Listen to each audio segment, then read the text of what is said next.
जय माता की सभी भाई बहनों को, सभी मित्रों को। सिरे ढोक पाया लोट पाया परा झिया बाटू कलेज में काकुर। तो कैसे हैं आप लोग?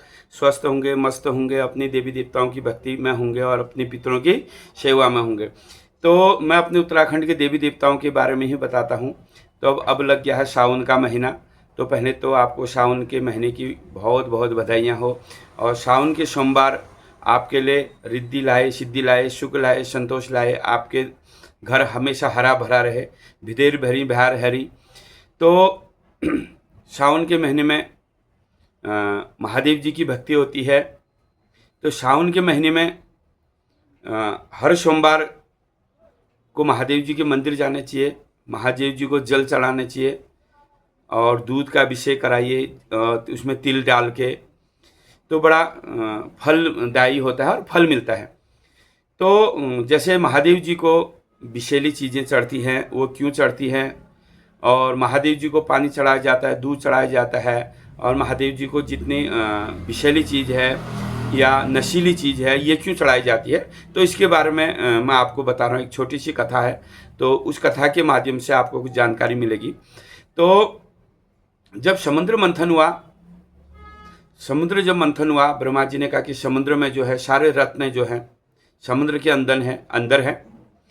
तो देवताओं और दानवों में सलाह मशवरा हुआ। तो देवता गए दानवों के पास कि हम मिलजुल के समुद्र मंथन करते हैं। जब समुद्र मंथन करेंगे तो वहां से जो है रत्न निकलेंगे। तो पहले तो दानव माने नहीं, तो बाद में देवताओं के कहने पर देवताओं ने कहा कि उसमें से जो भी समुद्र मंथन से निकलेगा वह आधा हिस्सा देवताओं का होगा और आधा हिस्सा दैत्यों का होगा। उसका 2 बराबर भागों में बांटा जाएगा। तो दैत्य खुश हो गया, उन्होंने कहा ठीक है। तो मंत्राचल पर्वत की जो है रैली बनाई गई, शेषनाग की नेतनी बनाई गई, और जो है विष्णु भगवान ने जो है कछुए का रूप रख के समुद्र के नीचे गए। तो समुद्र में मंथन होने लग गया। तो पहले तो जो है देवता मुख की तरफ लगे और दैत्य जो है पूंछ की तरफ। फिर दैत्य ने कहा अगर कुछ निकलेगा तो पहले तुम्हें मिल जाएगा, तो इससे अच्छा हम मुख की तरफ जाते हैं, तुम पुछौड़ की तरफ आओ, मतलब पूंछ की तरफ तुम आओ। तो देवता जो है पूंछ खींचने लग गए शेषनाग जी की, और जो है दैत्य मुख की तरफ खींचने लग गए, और समुद्र मंथन होने लग गया। जैसे हमारे घरों में छाछ छालते हैं ना, छाछ बनाते हैं, मट्ठा बनाते हैं, इस तरह से समुद्र को मंथन होने लग गए। तो शेषनाग के मुख से जहर आने लग गया। तो कहते हैं कि पहले दैत्य जो थे बड़े गोरे थे, तो शेषनाग की जो मुख से जो विष निकला, उस विष के कारण दैत्य जो है काले हो गए। अब समुद्र मंथन होने लगा। तो समुद्र मंथन से जो है कई रत्न निकले। जब विष जब निकला तो देवता कह रहे हैं दैत्यों से तुम रखो, और दैत्य कह रहे हैं देवता से तुम रखो।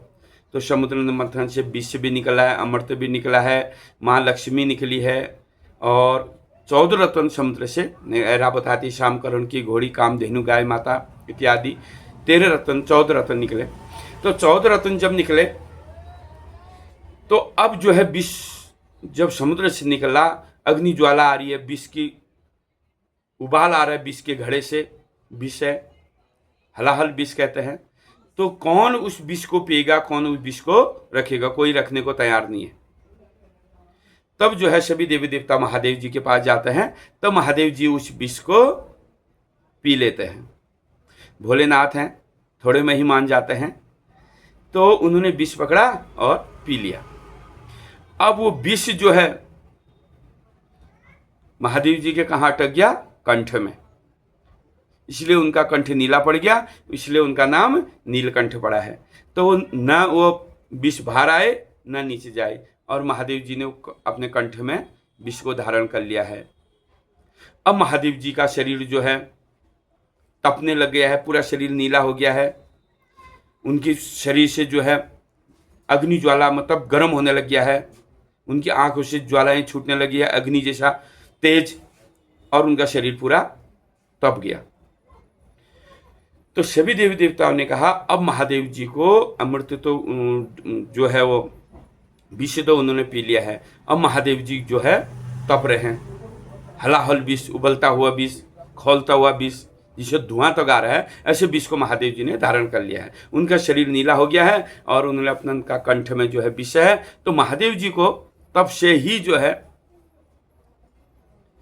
जल से नहलाया जाता है और जो है पानी से नहलाया जाता है। तो महादेव जी को ना तब जो है उसी दिन से जल चढ़ाने का और दूध चढ़ाने का और ये भांग धतूरा चढ़ाने का उसी दिन से ही ये प्रथा चली है, उसी दिन से रिवाज चला है।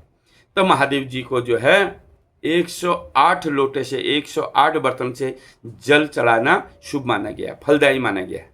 तो 108 नहीं चढ़ा पाते हो तो 8 लोटा तब भी महादेव जी को जल चढ़ाना चाहिए। सोमवार हो या शिवरात्रि हो, काल चतुर्दशी हो, और सोमवार के हर सोमवार को भी हम महादेव जी को जल चढ़ा सकते हैं।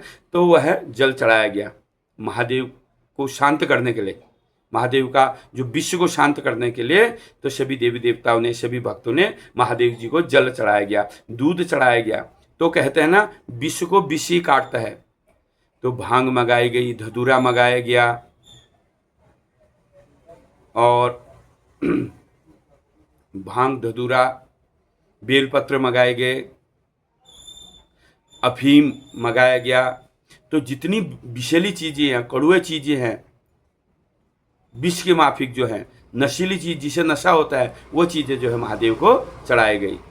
इसलिए महादेव को उस दिन से ये चीज़ें चढ़ाई जाती है, भांग, धतूरा, अफीम, बेलपत्र। बेलपत्र हरियाली का प्रतीक है, शांति का प्रतीक है। बेलपत्र भी एक आयुर्वेदिक में भी बहुत फायदेमंद बताया गया है। तो ये चीज़ें उस दिन से तो महादेव जी को चढ़ाया जाता है। इसलिए महादेव जी को जल पिलाया जाता है। उनका जो शरीर तपने लग गया, शरीर गर्म होने लग गया, तो उसको ठंडक पहुंचाने के लिए, उनको शांत करने के लिए, महादेव जी को शांत करने के लिए, उनके विश्व को शांत करने के लिए महादेव जी को जल चढ़ाया गया। क्योंकि कई लोग को पता नहीं चलता है, भगाभग पानी तो चढ़ा देते हैं सभी लोग, कोई लोटे से चढ़ाता है, कोई बाल्टी से चढ़ाता है, कोई बड़े बड़े बर्तनों से महादेव जी के ऊपर जल चढ़ाते हैं। लेकिन जल क्यों चढ़ाता है, इसका महत्व भी जानना जरूरी है। तो महादेव जी ने महादेव जी ने विष पिया और विष से उनका शरीर तपने लग गया और उनके शरीर में जो है गर्माहट आ गई और शरीर से जो है उनकी अग्नि बरसने लग गई। तो विश्व को शांत करने के लिए महादेव जी को शांत करने के लिए उनको जो है जल चढ़ाया जाता है, दूध चढ़ाया जाता है, दही चढ़ाई जाती है। इसलिए उनको जो है ये चीज़ें चढ़ाई जाती है महादेव जी को। अब इसमें एक कथा यह है कि महादेव जी के ऊपर जो वस्तु चढ़ जाती है उसको हमने ग्रहण नहीं करना चाहिए। जैसे हमने महादेव जी के ऊपर फल चढ़ाए, केले चढ़ाए, भांग चढ़ाया, धतूरा चढ़ाया, अतर चढ़ाया, अफीम चढ़ाया।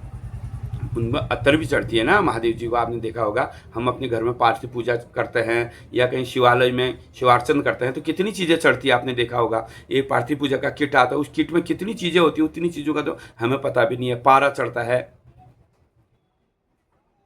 बहुत चीज़ें महादेव जी को चढ़ती है। तो वो और भोग चढ़ता है। तो उस भोग को हमने जब महादेव जी को भोग चढ़ा दिया है, चाहे पार्थिव पूजा में हो, चाहे शिवालय में हो, कहीं भी हम महादेव जी को भोग चढ़ करते हैं ना, तो हमारे गुरुजन लोग कहते हैं, पंडित जी लोग कहते हैं या गुरुजन लोग कहते हैं, इस भोग को आप ग्रहण मत करो। तो उस भोग में किसका अधिकार है? हमारे साधु संतों का, हमारे महात्मा लोगों का, हमारे जोगी बाबाओं का, उनका हक है, क्योंकि वो शिव रूपी है, उन्होंने संन्यास ले लिया, वो साक्षात शिव है, इसलिए उनको दिया जाता है। तो उस भोजन को हमने ग्रहण नहीं करना चाहिए। क्यों ग्रहण नहीं करना चाहिए? क्योंकि महादेव जी को हमेशा विषैली पदार्थ, मतलब विषैला चीज ही चढ़ता है, जिसमें विष हो, जिसमें नशा हो, ये चीज़ें ज़्यादा महादेव जी को चढ़ाती है। और महादेव जी को यही चीज़ें पसंद है, भांग पसंद है, धतूरा पसंद है, अतर अफीम पसंद है। महादेव जी को ये चीज़ें पसंद है ना, आपको सभी को पता है। तो इसलिए उस चीज़ को हमने ग्रहण नहीं करना है। तो इसलिए उनको साधु महात्माओं को वो चीज़ें दी जाती है। हम मंदिरों में जाते हैं तो महादेव जी के ऊपर से जो अभिषेक का पानी होता है, महादेव को हम जल चढ़ाते हैं तो उस जल पीछे से निकलता है बाहर। उस जल को कोई पीता है, कोई सिर में डालता है, तो उस जल को पीते नहीं, उसको छिड़क लिया बहुत है। महादेव जी में जो चढ़ी चीज़ें होती है ना, उस चीज़ों को हमने ग्रहण नहीं करना है। कई भक्तों का सवाल भी होता है कि महादेव जी को ये चीज़ क्यों चढ़ती है, ये चीज़ें, और हमें ग्रहण क्यों नहीं कर सकते हैं, क्योंकि वो विषैली चीज़ें होती है, इसलिए हम उसको ग्रहण नहीं कर सकते हैं। अब हम भांग धतूरा चढ़ा है उधर, ये तरह अफीम चढ़ा है, उसको हम ग्रहण कैसे कर सकते हैं बताइए। हम उसको खाएंगे तो हमें विष लग जाएगा। और महादेव जी का जो भोग होता है, भोग प्रसादी, उसे भी हमें ग्रहण नहीं करना है, उसे भी साधु महात्मा को दिया जाता है। तो अब आ रहे हैं सावन के सोमवार और काल चतुर्दशी आएगी, तो इस सोमवार को जो है आप महादेव जी का अभिषेक करिए, रुद्राभिषेक करिए, पार्थिव पूजा करिए, शिवार्चन जो होता है मठ मंदिरों में जाइए।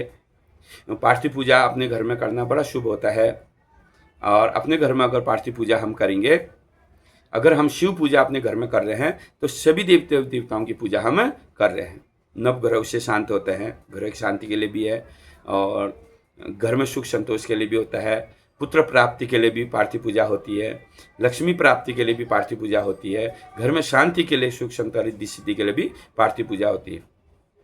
और इसमें बताया गया जब चावल की पार्थिव पूजा हम करते हैं, अपने घर में चावल की पार्थिव पूजा बनाते हैं तो संतान प्राप्ति के लिए, और संतान है तो संतान सन्मति के लिए, सद्बुद्धि के लिए, संतान आगे बढ़े, तो इसके लिए जो है हम किस चीज़ की पार्थिव बनाते हैं, चावल की।